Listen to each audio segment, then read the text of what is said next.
This Fish for Fun video is number 2 in a series of videos that I intend to do called Things I Do.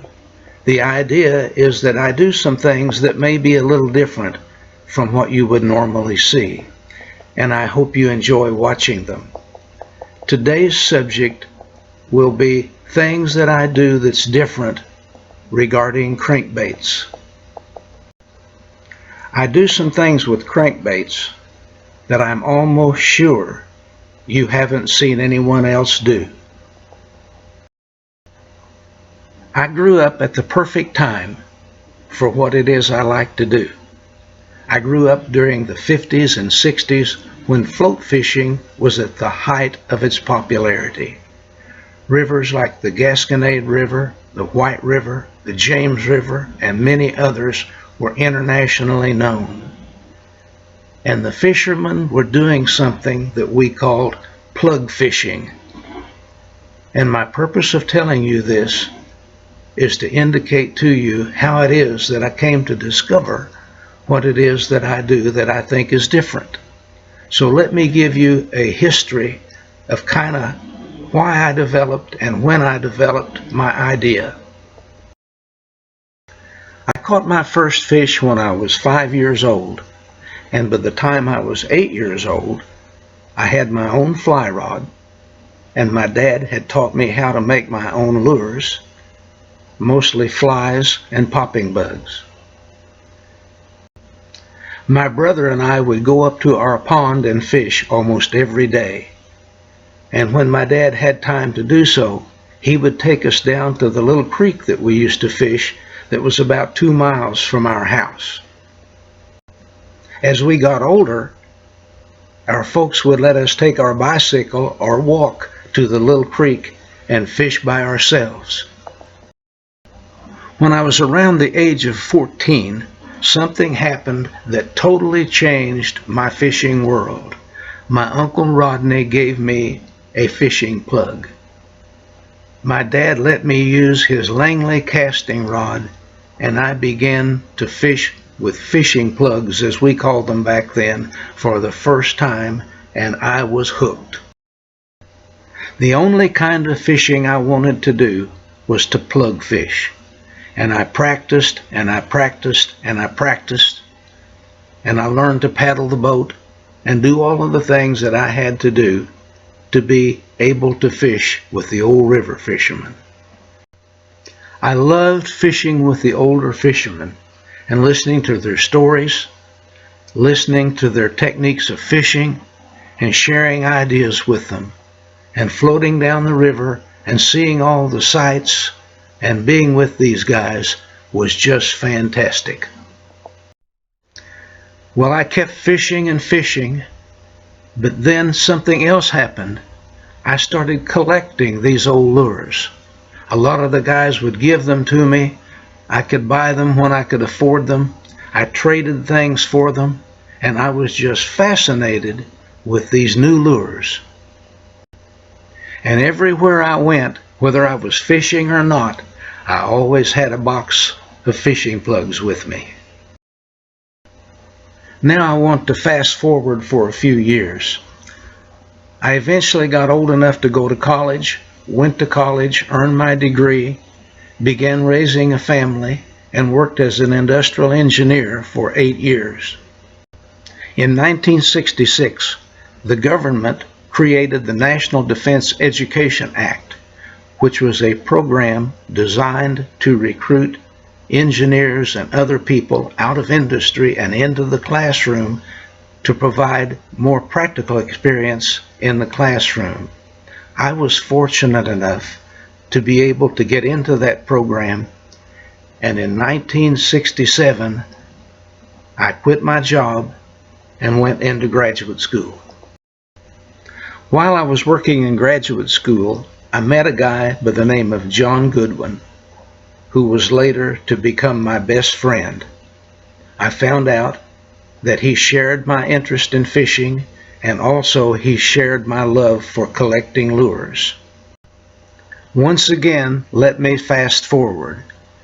John and I eventually got our degrees.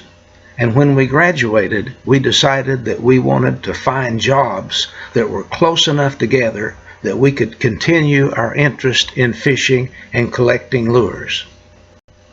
Fortunately, we were able to do that. I went to work at Missouri State University in Springfield, Missouri, and he went to work at the University of the Ozarks in Branson, Missouri, only 30 miles apart. We kept working at our jobs and getting together when we could, and we finally ran on to another person who collected lures by the name of Dudley Murphy, who was director of the Springfield Art Museum. After 2 or 3 years of talking about our lures and collecting them, we decided to form a collectors club. That club eventually became the National Fishing Lure Collectors Club, that is internationally known and has hundreds, if not thousands, of members. In 1986, the club issued certificates to the 3 of us, indicating that we were the founders of the club. I tell you that because I'm very proud of this club, the purpose of which is to preserve the history and folklore associated with fishing lures so that future generations can enjoy them. As time went on, my workload at the university became significant enough that I didn't have time to do my job and to fish as much as I wanted to and keep up with my lure collecting. So I eventually sold the collectible parts of the lures that I had, keeping only those that I wanted to fish with. With the antique lures and all of the activities associated with them gone, I had more time to play with the lures that I had. I had more time to fish. I had more time to reflect on what I wanted to do with them. But there was something missing, and I couldn't figure out what it was.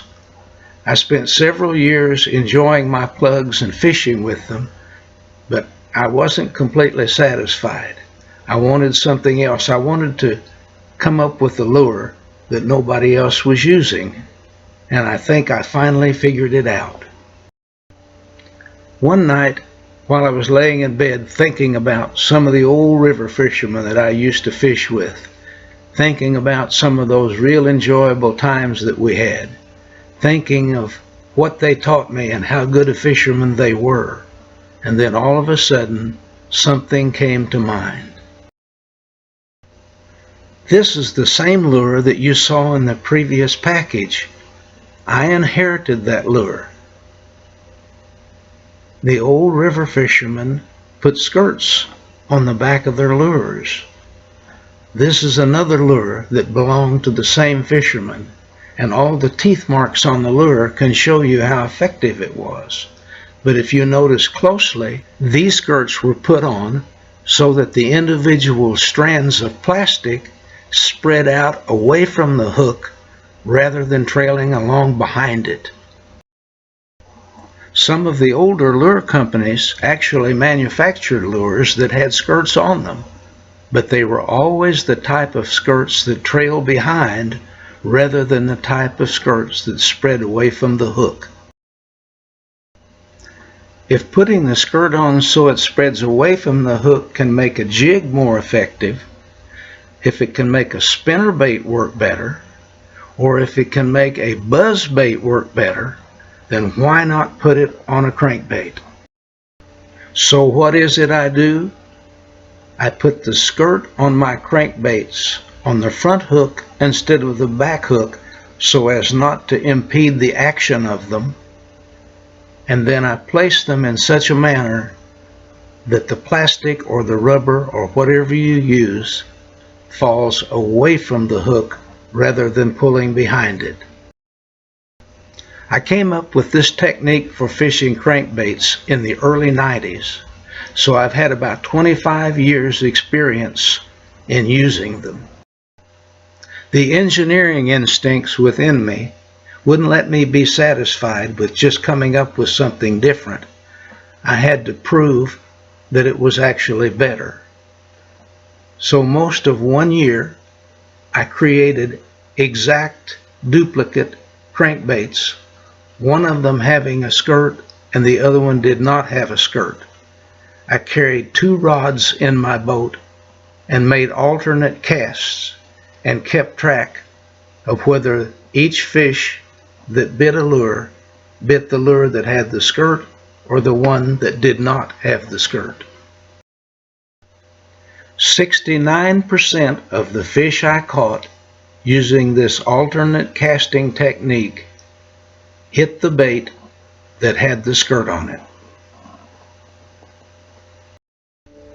Now let me show you how I go about putting skirts on my crankbaits. The best material that you can use for doing that is the old style plastic skirts. They're thinner and they work better, but they are very hard to find. I am now experimenting with using the silicone skirts. They work also, but I still prefer the plastic skirts. This is my box of old plastic skirts that I use. So the first thing we're going to do is show you how I put these plastic skirts on the lure. First, I'm going to show you my technique for assembling the skirt when I use the entire skirt rather than strands out of the skirt. First thing, of course, is that you take the front hook off of the lure, and then you take a piece of wire and bend a little V-shaped hanger like the one that you see here. Next, assemble the V-shaped hanger to the eye of the hook as you see it in this picture. Place the skirt on the hanger as you see it here, with the strands going away from the hook. Notice how the hanger holds the skirt up off the hook. Make sure that the length of the skirt is such that it disguises the back hook, but is not long enough so as to foul up in the hook. This skirt will need to be trimmed slightly. I like to use colors that are very similar to the colors that are on the lure that I'm going to put the skirt on. Here we have the strands tied on the hook in the proper manner. Use good quality thread and some type of glue. If crawfish is your main type of forage fish and you don't catch any fish on this lure, then my best advice is to quit fishing and take up golf. Before we get too carried away with talking about putting skirts on crankbaits, let me remind you that this technique is for the bulkier plugs, the crawfish imitations, and not the minnow-shaped lures. Now I want to demonstrate and share with you some of the reasons that I think this technique is so effective. The first one is that none of the companies that make lures, that is crankbait lures, are putting skirts on the front hook. You won't find these in the store anyplace. That alone gives you a big advantage because the fish haven't seen them yet. Now, let's look at a couple of other reasons why I think they're so effective. In these 2 clips, you will see the second reason why I think putting skirts on your front hook is effective, and that is that the skirts tend to disguise the hooks.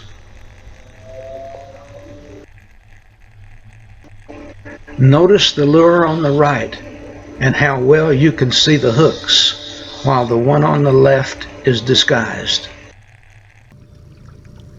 Notice that even when the wind is making the water rather choppy, that the lure on the bottom, you can still see the hooks, but the one on the top, the skirt is disguising it very well.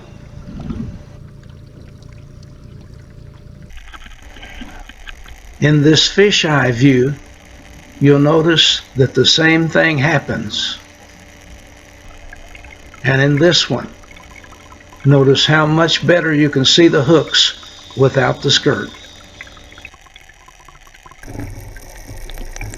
It's kind of neat in this view Notice how well you can hear the rattles. Well, that's about it. Now you know something else that I do different. I put skirts on the front hook of some of my crankbaits. So grab yourself up some crankbaits, get some skirt material, and give it a try. I think you'll like it. Now let's take a look at just a few of the fish that I caught this summer on my crankbaits using skirts on the front hook.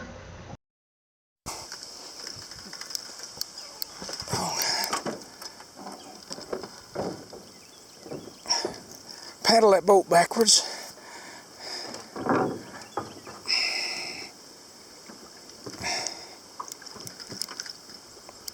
This is a big bass, Dwayne. Big something anyway.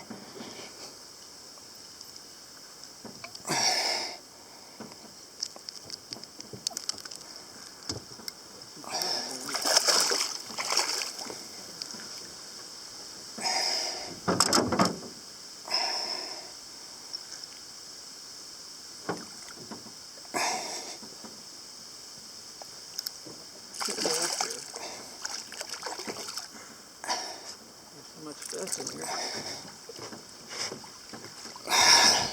5-pounder. That'll weigh 5, won't it? I told you to fish this other side. God, They tried to catch him that quick.